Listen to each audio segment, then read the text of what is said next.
Minority defence conference MCD Malegaon या संमेलनात मांडले जाणारे प्रमुख विषय Waqf amendment act 2024 MWPSC act 2007 maintenance and welfare of parents आणि सीनियर सिटीझन्स ॲक्ट 2007 घटनेतील कलम 50 न्यायव्यवस्था व प्रशासन वेगळे करण्याबाबत न्यायापासून प्रशासन विभक्त पाहिजे या महत्त्वपूर्ण विषयावर प्रकाश टाकणार आहेत. Doctor G.P. Shaikh days news Marathi प्रतिनिधि G.P. शेख. करता हूँ मैं अल्लाह के नाम से जो बड़ा रहीम करीम है और एक दिन हम सबको उसी के पास वापस लौट कर जाना है. मुज़म्मिन, मुकर्ररीन और हाज़रीन, हम सब अभी 15वीं हिजरी के 46वें साल से गुजर रहे हैं. 14वीं हिजरी सन जिसका खास जिक्र था वो बीत चुकी है. कयास आराई का ये दौर है. जॉर्ज बर्नार्ड शाह इसने इस्लाम के ताल्लुक से कहा है कि I have held the Islam religion in high estimation because of its wonderful Vitality. It is the religion which possesses the assimilating capacity to the changing phase of existence and it can appeal to every age of time. It can appeal to every age of time. इसी को Napoleon Bonaparte ने कहा है कि the time is not far off when I will be able to unite all the wise people of the world to uniform a common regime based on the principle of the Quran which will lead the happiness of the mankind. हाज़रीन, Michael H Hart इसने भी कहा है कि profit is the most successful democratically और religiously.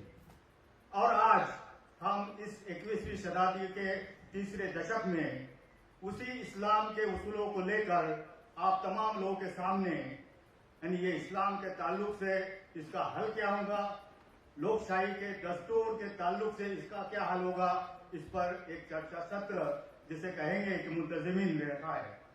यकीनन दस्तूर जिस तरीके से हमारी जिंदगी ये 50-100 साल की है, जहां पर मैं तो अभी जिंदगी के आखिरी मरहले से गुजर रहा हूं और दिमाग में ये आया कि जो भी जिंदगी ने तजुर्बा दिया है वो सामाजिक तौर से हो, राजकीय तौर से हो, मजहबी तौर से हो, उसको सही सही इल्म देकर समाज को जाना ये जरूरी है.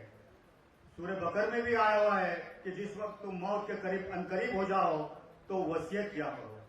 वसीयत सिर्फ ये माल मत्ता की नहीं है, वसीयत वो भी है कि जिंदगी तुमको कैसे दिखी और तुम्हारा खुद का तजुर्बा, इस इल्म, एजुकेशन, शिक्षण जो इंसान की तीसरी आंख है उसको इस 21वीं शताब्दी में कैसा नजर आया वो देकर भी जाना जरूरी है. हाज़रीन, यही बात को सामने रखते हुए अभी वक्फ की जो बात आई तो इस पर बहुत सारे उल्लंघन और कॉन्स्टिट्यूशन के कलम तो उल्लंघन हो रहे, वायलेट हो रहे, लेकिन एक खास कलम भी वायलेट हो रहा है, वो है सेक्शन 50. सेक्शन 50 ये कहता है कि separation of the judiciary from the executive. न्याय ये प्रशासन से दूर रहेगा, लेकिन ये जो है तो ये स्टेट के ऊपर मैंडेटरी नहीं है बल्कि ये डायरेक्टिव प्रिंसिपल में डाला हुआ है. इसी पर मेरा जो तजुर्बा आया वक्त के ताल्लुक से भी 40 साल से बहुत करीब से मैंने देखा और जब कभी भी बात आई तो लोगों ने मुझसे यही कहा कि शेख साहब कौन से वक्त के प्रॉपर्टी पर तुमको हाथ मारना है.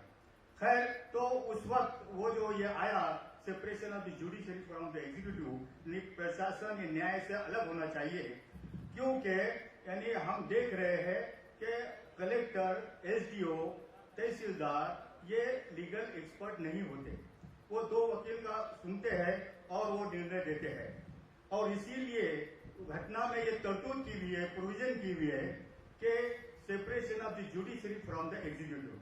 लेकिन इस पर मैंने बहुत स्टडी करने के बाद एक लेटर लिखा लॉ मिनिस्टर और पीएम साहब को. आपको ताज्जुब होगा, 15 दिन में मुझे एक हार्ड कॉपी आई. मैंने तो ऑनलाइन भेजा था. सर, अपना एक पत्रकार ने कहा कि डॉक्टर शेख ये जो तुम कुछ कर रहे हो ये सिस्टम पे अटैक है और ये कोई प्रिंट नहीं करेगा. हाँ, तुम एक काम करो, तुम बोले पीएम को और लॉ मिनिस्टर को लिखो. आपको ताज्जुब होगा, 15 दिन में मैंने सर अपना ऑनलाइन भेज दिया, उसकी हार्ड कॉपी आई. हार्ड कॉपी क्या है?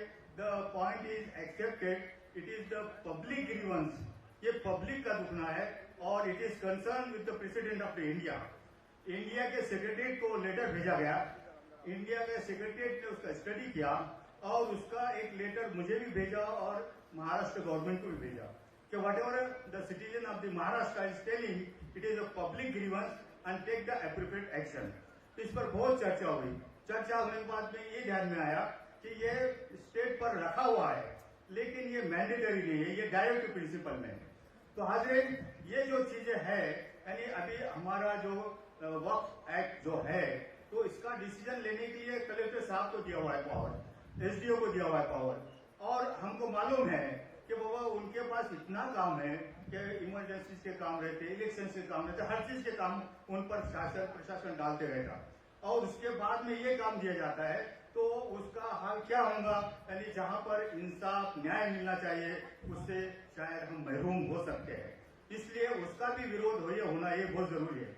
और जाते जाते एक मिसाल आपको बताता हूँ कि ऑल इंडिया सीनियर सिटीजन वहां पर जहां पर 30 लाख है फ्रॉम ऑल ओवर सिटीजन के अलग अलग प्रांतों के, वहां पर मैं लीगल फोरम का चेयरमैन हूँ। उसका जो एक 2007 का कायदा आया है हमारे लिए यानी सीनियर सिटीजन के लिए, सभी के लिए, और 2007 का जो कायदा आया तो उसके अंदर बाकायदा वो बनाते हुए निश्चित किया गया कि ये जो लोग हैं सीनियर सिटीजन, उम्र दराज लोग, ये आज या तो कल ये दुनिया से जाने वाले हैं और इन पर जुल्म नहीं होना चाहिए एक, और इनको जल्दी से जल्दी इंसाफ मिलना चाहिए। तो हुआ क्या कि वो ऐसा कानून बनाए कि उन्होंने एसडीओ और कलेक्टर को सब पावर दे दिए कि ये फाइनल रहेगा, वहां पर यानी ओवर राइडिंग इफेक्ट रहेगा ये एक्ट को, there will be no jurisdiction to any civil court. इस सब बातें होते हुए वो न्याय यानी जहां पर मैंने स्टडी किया तो वो सीनियर सिटीजन के वहां पर भी न्याय नहीं मिल रहा है। उसी तरीके से इस वक्त का भी हमारा होगा।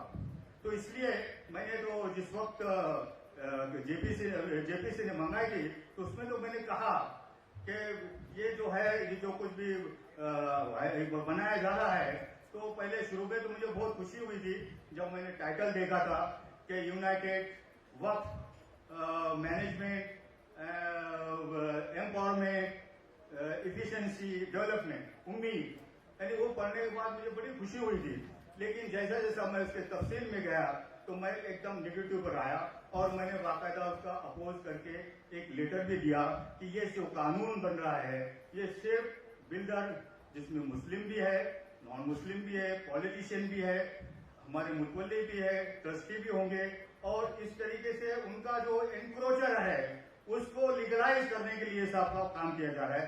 जहां पर आज हमारे महाराष्ट्र में जेपीसी ने बताया हुआ है कि 19 ऐसी जगह है कि जहां पर government, semi government, local body उस पर वहां पर उस दौर में 1954 में बड़े बड़े ऑफिसेस इस वक्त की जमीन पे शुरू किए गए। बहरहाल दोस्तों हाजरीन, हम सब यानी हमारा ये जो वक्त है, ये जो दौर गुजर रहा है 21वीं शताब्दी का, तो इसको हमको जज्बाती जिंदगी से बाहर निकल के आना होगा और इसी नजर से देखते हुए हमको आगे बढ़ना होगा। मैं यकीनन आसिफ साहब और उनके कन्वीनर साहब को बहुत मुबारकबाद देता हूं कि उन्होंने आज यानी जिसे कहेंगे कि जिसकी बहुत जरूरत है एकता की यानी शांतता की, उसके लिए खास तौर से ये आज का प्रोग्राम रखे। उसके अंदर आज मैं जैसा बात आई अजान के ऊपर, तो एक बार ऐसा हुआ कि हमारे संगमनगर में मैं शहरबा चौक में एक मौलाना से बात कर रहा था। दूसरे मौलाना आए और उन्होंने सलाम किए। तो पहले मौलाना वाले ने कहा कि साहब ये जो अजान हुई तो इस तरीके से सलाम नहीं करना चाहिए। तो मेरे पास जो मौलाना थे उन्होंने कहा साहब आला ये जो अजान हो रही है ये आपके मस्जिद की है। बहरहाल हाजरीन, हमको इस तरीके से जो कुछ भी वायलेशन है हमारे अलग अलग बातों का, अलग जज्बाती जिंदगी से बाहर निकलने का, इस पर भी सोचना ये बहुत जरूरी है।